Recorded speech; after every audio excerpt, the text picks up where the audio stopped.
Bonjour à tous, je suis Nicolas, auteur et éditeur de Les Mains, et aujourd'hui je vous présente Haut les Mains 2, le retour du lapin, qui est notre nouveau jeu. Avant toute chose, je voulais vous remercier parce qu'Haut les Mains, il est sorti en octobre de cette année, et il a vraiment bien fonctionné.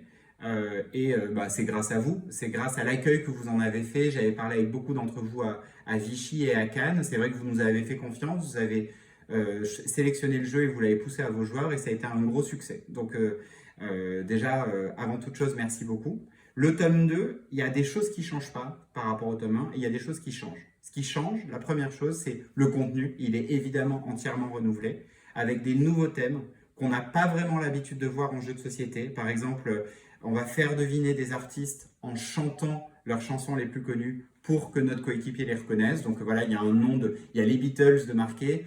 Ah ben, il faut se rappeler d'une chanson pour qu'on puisse faire deviner les Beatles à son équipe ou recréer des duos de choc, que ce soit des personnages de dessins animés ou des couples de célébrités. Donc pour les fans de Magazine People, ça va être leur moment parce qu'il va falloir retrouver les couples. Et il y a des thèmes, il y a quelques thèmes qu'on reprend du 1 parce que c'était vraiment un carton. Je me rappelle encore à Vichy voir plein de magasins qui finissent les paroles de chansons et qui se font tout le tas d'un coup. Bah, du coup, il y a 124 nouvelles chansons dont il faut finir les paroles, avec toujours ce côté transgénérationnel, avec des mots d'hier et d'aujourd'hui, en fait, qu'on a testé avec nos joueurs, que ce soit sur l'appli ou en faisant plein de focus group avec des gens, pour vérifier qu'en fait c'était du contenu qui continuait à surprendre et qui continuait à plaire à la fois aux jeunes et aux un tout petit peu moins jeunes. Il y a des choses qui ne changent pas par rapport au tome 1. C'est un jeu en lui-même, on n'a pas besoin du tome 1, et donc c'est vraiment un plateau complet avec 9 thèmes. Qui ne change pas non plus, c'est le design. On a essayé de continuer à s'amuser avec un lapin qui se déguise de thème en thème, et donc vous reconnaîtrez plein de personnages connus sur la boîte. Et enfin, ce qui ne change pas, c'est que c'est un jeu où on peut jouer à la fois en famille et aussi entre potes.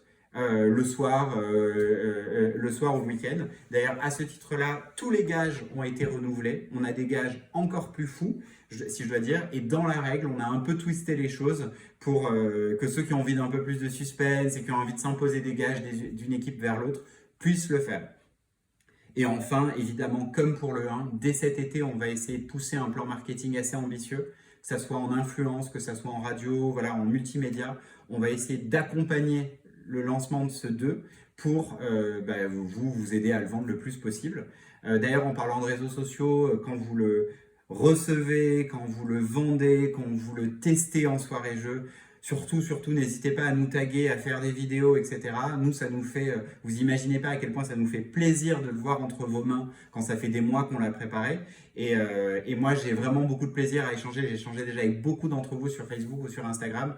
Donc voilà, n'hésitez pas à continuer parce que c'est vraiment très chouette. J'espère à très bientôt, soit lors d'un salon ou d'une tournée que je compte faire à la rentrée. Je vous souhaite de bonnes parties, un bel été et voilà, à bientôt.